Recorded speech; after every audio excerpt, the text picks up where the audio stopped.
गोपाळ गोपाळ भाऊ. जहापना जहापना जहापना जहापना. अरे अरे काय झालं तुला वजीर? असा बावचळल्यासारखा सैरावैरा का पळत सुटलायस तू? इसळलेला कुत्रा मागे लागलाय की काय? नाही नाही नाही जहापना, लाल तोंडाचा तो येतोय. लाल लाल तोंडाचा. काय लाल तोंडाचा? कोण लाल तोंडाचा? तो तो तो तो लाल तोंडाचा साहेब. हो हो जहापना, इथल्या सगळ्या इंग्रजांचा तो सर्वात मोठा अधिकारी आहे. असं आहे का? मग तो आहे कुठे? तो तो तो तो त्याला महालाकडे येताना बघूनच तर मी धावत पळत तुम्हाला सूचित करायला आलो. आता आता तो कुठे असेल ते नाही सांगू शकत, पण तो लाल तोंडाचा इकडे पोहोचतच असेल. गुड मॉर्निंग नवाब बहादूर. सुप्रभात सुप्रभात. गुड मॉर्निंग साहेब. सुप्रभात. तुम्हाला बसण्याची परवानगी आहे साहेब? Good good, very good, very comfortable. मग सांगावं साहेब, काय काम होतं बरं आपलं? साहेब, काहीतरी थंड सरबत आणू का तुमच्या करता? थंड शरबत, I mean cold drink. Okay okay. By the way Nawab Bahadur, तुम्ही इथे काय करत होता? तुम्हाला माहित होतं का मी इथे कशाला आलो आहे? मला माहित असायला हवं होतं का? No need no need, I mean त्याची काही गरज नाही. बिकॉज आज आम्ही तुम्हाला काही मागायला आलो नाही आहोत. आज आम्ही तुम्हाला काहीतरी द्यायला आलो आहोत. मला काहीतरी द्यायला आला आहात? बहुत खूप बहुत खूप बहुत खूप. मी किती भाग्यवान आहे. मग सांगावं, काय देणार आहात आपण? Wait man, wait wait, just take it, just take it. पकडा. अरे वा, हे तर पॉकेट घड्याळ आहे. तुम्ही याला काय म्हणता माहित नाही, पण आम्ही युरोपियन्स याला स्पेरिकल रीडर म्हणतो. काही दिवसांपूर्वी युरोपमध्ये याचा आविष्कार झाला. होय साहेब, मी तुमच्यासारख्याच दुसऱ्या एका इंग्रज साहेबाकडून हे ऐकलं होतं. पण तुम्ही हे मला देताय का? येस, हे तुमच्यासाठीच आणलंय, पण यामागे आमचा एक उद्देश आहे. तुम्ही लोक, आय मीन इंडियन्स, एकही काम वेळेत करत नाहीत. आज घड्याळ मिळालं आहे तर उद्यापासून सगळी कामं घड्याळाकडे बघून कराल आणि इतरांकडून पण करून घ्याल. बरोबर साहेब, एकदम बरोबर, अगदी बरोबर बोलताय. हे घ्या, तुमच्या करता हे थंड सरबत आणलंय साहेब. Good drinks. Okay, see you again. Bye bye. जा जा जा वजीर, साहेबांना गाडीपर्यंत सोडून या. जा बघू. या या साहेब, या या.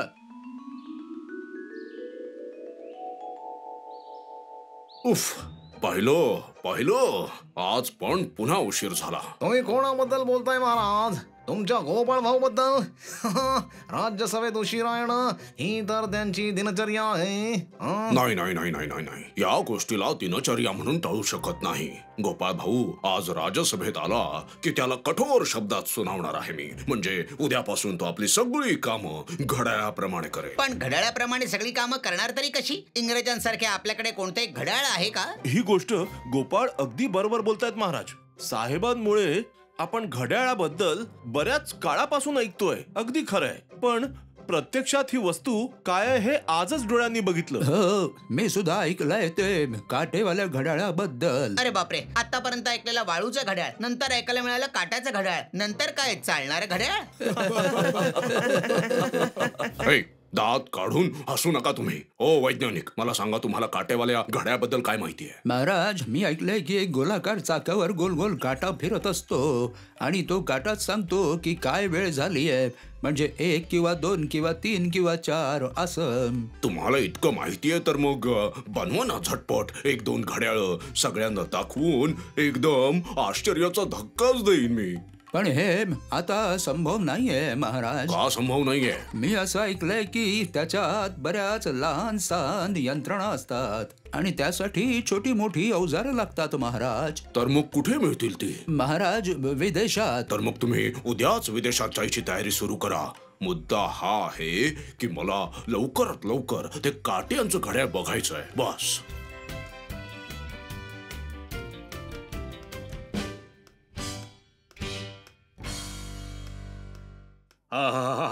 किती अद्भुत यंत्र आहे. कानाजवळ आणलं की लगेच याच्या पोटातून टिकटिक टिकटिक असा आवाज येतो आणि डोळ्यासमोर आणलं की सगळं कसं टुकटुक टुकटुक करत पुढे पुढे जातं. बघा बघा बघा बघा वजीर. बरोबर बोलताय तुम्ही जहापना. हे दिसायलाही किती सुंदर आहे ना. हं?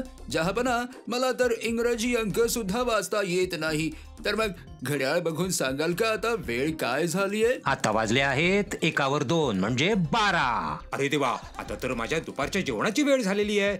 बघा वजीर, जेव्हापासून मला हे घड्याळ मिळालंय ना तेव्हापासून मला रोज दुपारी 12 वाजता जेवणाची सवय लागलेली आहे. हे तर फारच चांगलं आहे हुजूर. आता तुमचं वय होत चाललंय. तुम्ही घड्याळाच्या हिशोबाने जेवण केलं तर चांगलंय.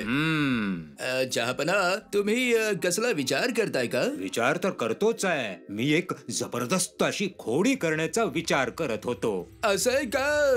वा वा वा वा वा वा वा, खूपच चांगला विचार आहे हा. तर मग बोला जहापना, तुम्हाला ही भयानक खोडी काढून कोणाचं डोकं धडापासून वेगळं करायची इच्छा आहे? जरी डोकं धडापासून वेगळं नाही केलं तरी असं काहीतरी करेन की माझ्या दोन्ही प्रजा कृष्णचंद्र आणि खंबाज राजा आपल्या डोळ्यात राईची फुलं बघू शकतील.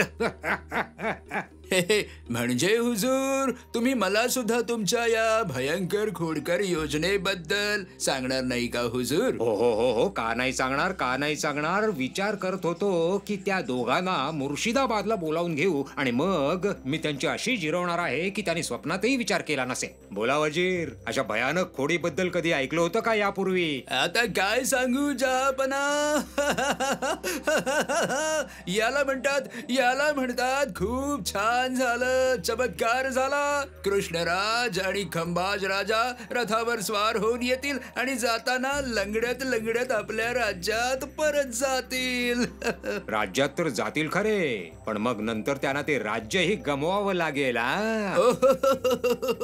खूप छान, खूपच छान होईल, खूप छान. परंतु जहापना. काय झालं? परंतु म्हणून थांबलात का? नाही, म्हणजे मी म्हणत होतो की जर कृष्णनगर आणि खंबाज राज्य हे दोन्ही राज्य तुमच्या हाती आले तर त्यातलं एक राज्य तुम्ही मला द्याल का जहापना? म्हणजे खरं सांगायचं झालं तर राजा बनण्याचं स्वप्न खूप आधीपासून आहे. राजा बनायचंय? हो जहापना. वर्षानुवर्ष केवळ वजीर बनून राहायला कोणाला आवडेल सांगा? ठीक आहे, असंच होईल. तुम्हीच बनाल कृष्णनगरचे राजा. वा, शाबास राजा. मज्जाच मजा. राजा राजा. आता हसणं बंद करा आणि दोन्ही राज्यात पत्र पाठवण्याची व्यवस्था करा लगेच. तर मग गोपाळ भाऊ, वैज्ञानिक जहाजाने विदेशात जायला निघाले का? हो, आणि हे खूपच छान झालं महाराज. जर त्यांनी खरोखर असं काटेदार घड्याळ बनवून दाखवलं तर आपल्या कृष्णनगरचं नाव संपूर्ण नगरामध्ये प्रसिद्ध होईल. किती कीर्ती पसरेल तुमची. महाराज, मुर्शिदाबादहून नवाबाचा दूध आपल्याकरता संदेश घेऊन आपल्याला भेटायला आलाय. असं आहे का? जा, त्याला ताबडतोब इथे घेऊन या. अचानक इतक्या सकाळी सकाळी नवाबाचा दूत काय खबर घेऊन आला असेल? प्रणाम महाराज. नवाब बहादूरने तुमच्यासाठी एक पत्र पाठवलंय. अरे अरे अरे, हातात पत्र देऊन निघालात कसे काय? थोडा वेळ थांबा ना. महाराज, वजीर साहेबांनी तसाच आदेश दिलाय. मी निघतो महाराज. कृष्णचंद्र, येत्या दुपारी मी आपणास माझ्याकडे जेवणाकरता आमंत्रित करीत आहे. तुम्ही गोपाळ भाऊ आणि मंत्री महोदयांना पण घेऊन या. खंबाच्या राजाला सुद्धा आमंत्रण दिलं आहे. भोजनाच्या वेळी कामाच्या गोष्टी होतील. हे पत्र मला काहीसं विचित्र वाटतंय महाराज. पत्रात नाही शेंडा ना बुडखा, फक्त जेवणाचं आमंत्रण केलंय. अच्छा महाराज, मला आणि मंत्री महोदयांना देखील आमंत्रित केलंय, पण आमच्याबद्दल पत्रात काहीच लिहिलं नाहीये. तिकडे गेल्यानंतर भोजन मिळेल ना आम्हाला? हो, मिळेल. पण माझ्या काळजीचं कारण काहीतरी वेगळंच आहे. काय कारण आहे महाराज? नवाबाने लिहिलं आहे की जेवणाच्या वेळी कामाच्या गोष्टी होतील. बस हेच मला समजत नाहीये की असं काय काम असेल त्या नवाबाचं. आता ते तिकडे गेल्यानंतरच कळेल ना. दुपारच्या भोजनाकरता सकाळी लवकर निघावं लागेल आपल्याला. हो, आपल्याला लवकरच निघावं लागेल.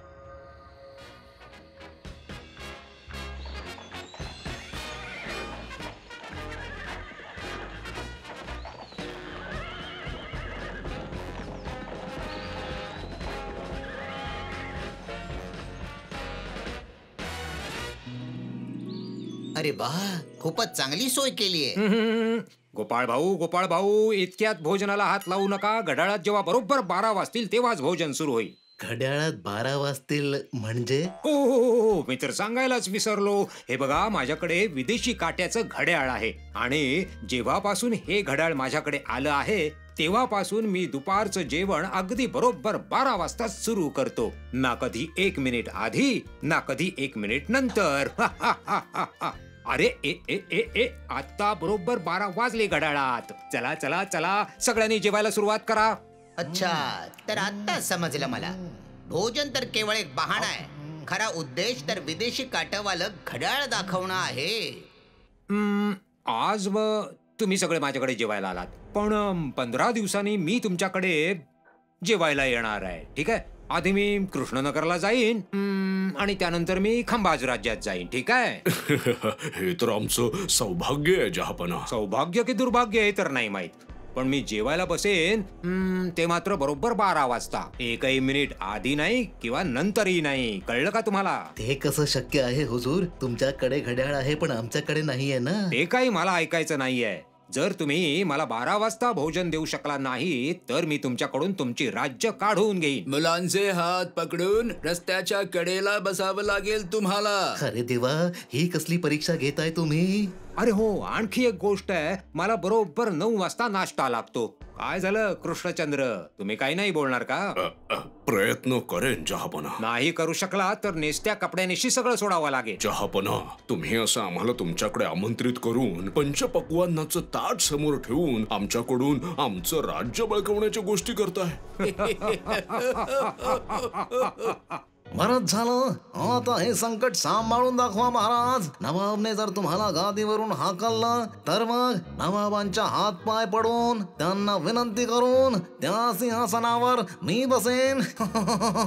तर बुद्धिमान माणसा गोपाळचंद्रा, तू काही बोलणार नाहीस का? मी महाराजांच्या वतीने तुम्हाला वचन देतो, भलेही आमच्याकडे काटेवाला घड्याळ नाहीये, पण तुम्हाला योग्य वेळेत नाश्ता आणि दुपारचं भोजन हे नक्की मिळणार. खरं सांगतोयस ना गोपाळ भाऊ? गोपाळ कधीही हवेत गोष्टी करत नाही हुजूर. मी जे काही बोलतो ते विचारपूर्वकच बोलतो. ठीक आहे, माझं आव्हान स्वीकारतोस का तू? ठीक आहे, बघूया काय होतंय ते. हे तर वेळ आल्यावरच कळेल हुजूर. जर आम्ही यात हरलो तर तुम्ही आमच्याकडून राज्य हिसकावून घ्याल, परंतु जर आम्ही जिंकलो तर तुमचा 3 वर्षांपर्यंतचा कर माफ आणि 300 बिघा धान्याची जमीन बक्षीस. नवाबांचा विजय असो. चला महाराज, आता पुन्हा भोजनाचा आस्वाद घेऊया. कोफ्ता, चपात्या, पुलाव.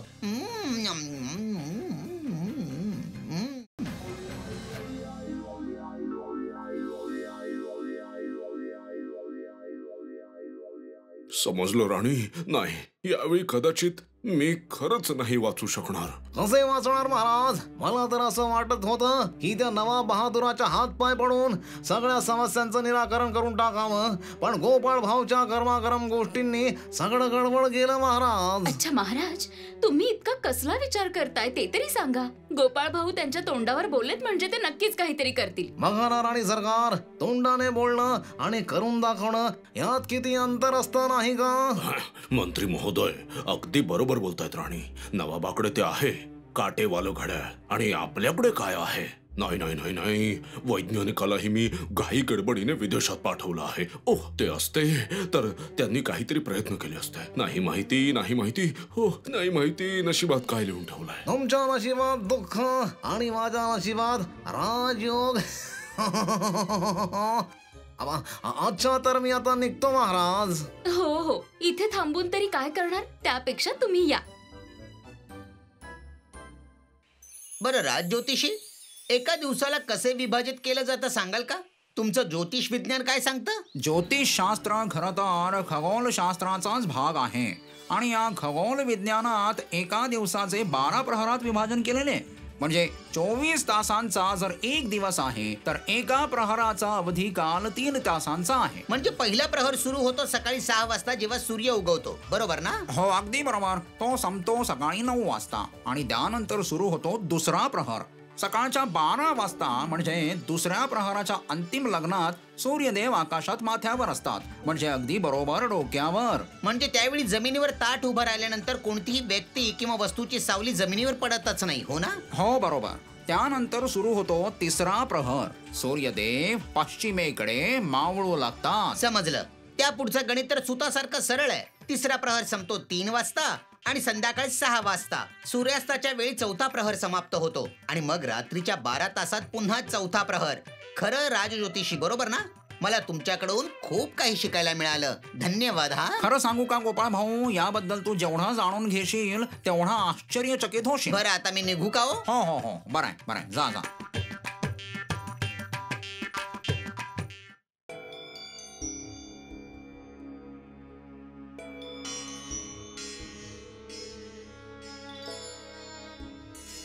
अहो, व्यर्थ चिंता करून तुम्ही तब्येत बिघडवून घेऊ नका. दिवस मावळून बराच वेळ झालाय. उठा ना, काहीतरी खाऊन घ्या. काय खाऊन घ्या? कालपासून माझी तहान भूक सगळं काही संपलं आहे राणी. असं कसं म्हणून चालेल महाराज? तुम्ही या राज्याचे महाराज आहात. चला, पोटभर भोजन करून छान विश्राम करा. मी तुम्हाला सांगतो ना, नवाब बहादूर उद्या सकाळी वेळेवरच नाश्ता आणि भोजन करतील. खरंच का गोपाळ भाऊ? होय राणीमा. आणि मग आपलं तोंड काळं करून आपल्याला 3 वर्षांचा कर माफ आणि 300 एकर जमीन दान करून आल्या पावली घरी जातील ते. मी सांगतो ना तुम्हाला. तुमच्या मुखातून निघालेले शब्द खरे होऊ देत. हो राणीमा, नक्की होणार. त्या देवाचा आणि तुमचा आशीर्वाद माझ्या डोक्यावर आहे तर सगळं काही व्यवस्थितच होणार.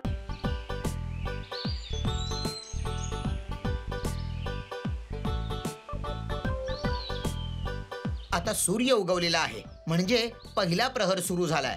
म्हणजे आता सकाळचे 6 वाजलेले आहेत. जिथे काठीची सावली संपते तिथे खूण करून ठेवतो मी. आता या खुणेवर सूर्याची किरणं पडतील आणि त्यावरून समजेल की सकाळचे 6 वाजलेले आहेत. आता मला इथेच बसून वाट बघावी लागेल की सूर्यदेव माथ्यावर कधी पोचतात ते.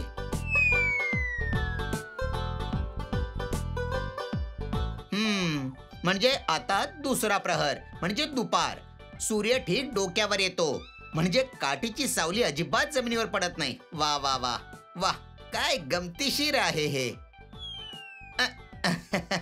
आता याला मोजू शकतो 6 ते 12 पर्यंतचं माप. आणि जर या मापाला अर्ध केलं तर मिळेल सकाळी 9ची वेळ. वा वा वा, काय मस्त.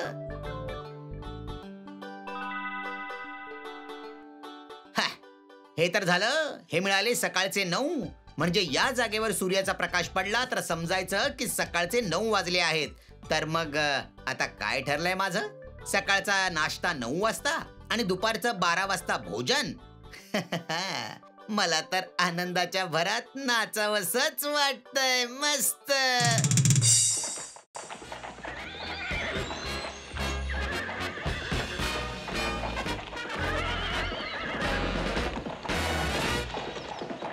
या या नवाब बहादूर या.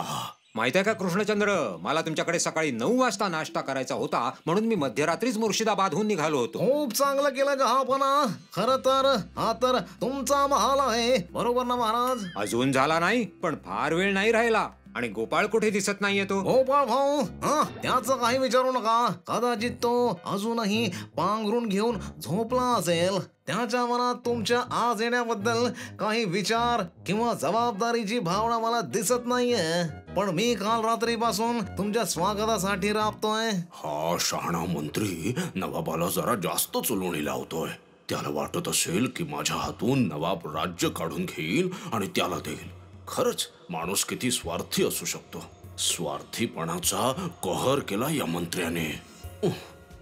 ऐका आचारी बुवा, शेजारच्या मैदानातून जेव्हा मी कुत्र्यांचा आवाज काढेन तेव्हा तुम्ही भोजन कक्षाच्या मागच्या दारात नाश्ता घेऊन उभे राहा. आणि जेव्हा मी ठोक्याच्या घड्याळावर ढंग ढंग करून 9 वेळा ठोके देईन तेव्हा तुम्ही लगेच जेवण घेऊन कक्षामध्ये प्रवेश करायचा. एक क्षण सुद्धा इकडे तिकडे होता कामा नये. कळलं ना?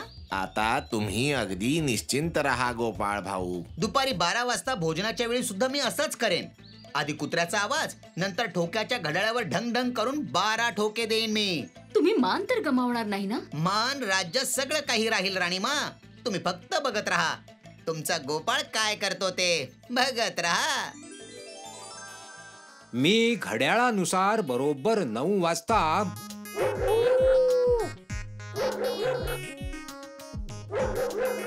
9 वाजायला आता फक्त 2 मिनिटं बाकी आहेत.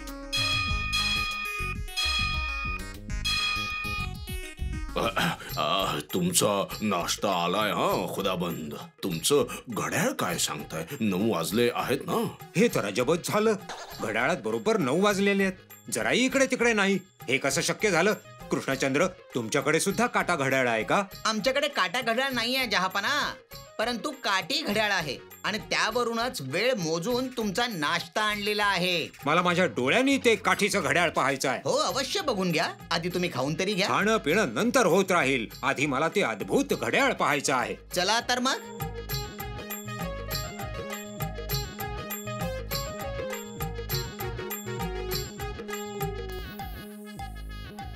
हे बघा, काठी घड्याळ. जमिनीवर एक सरळ काठी रोवलेली आहे. उन्हात काठीची सावली जमिनीवर पडते आहे आणि हे बघूनच मला माहिती होतं की काय वेळ झालेली आहे.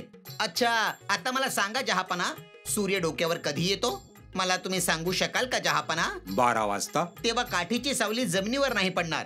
हे बघून मला समजलं की तुमच्या भोजनाची वेळ झालेली आहे. मग जहापना, मी बरोबर बोलतोय ना? काय बरोबर आहे ना जहापना? वा वा वा वा, खूपच छान कृष्णचंद्र. तुमचा 3 वर्षांचा कर माफ आणि 300 बिघा धान्याची जमीन तुम्हाला मिळेल. आणि गोपाळ भाऊच्या या हुशारीसाठी मी त्याला सुद्धा बक्षीस देणार आहे. बोल गोपाळ भाऊ, काय हवंय तुला? गोपाळ भाऊ यावेळी सुद्धा आपल्या हुशारीच्या जोरावर बाजी मारून गेला. मला जर काही देण्याची खरंच इच्छा असेल तर सांगू का तुम्हाला? खंबाज राजा जर घड्याळानुसार तुम्हाला वेळेत नाश्ता आणि जेवण नाही देऊ शकले तरी दुर्बुद्धीने त्यांच्याकडून त्यांचं राज्य हिरावून घेऊ नका तुम्ही जहापना. गोपाळ भाऊ, तू खरंच महान आहेस. ठीक आहे, असंच होईल. पण तुला काहीतरी तर घ्यावंच लागेल. हा घे माझा मोत्यांचा कंठा.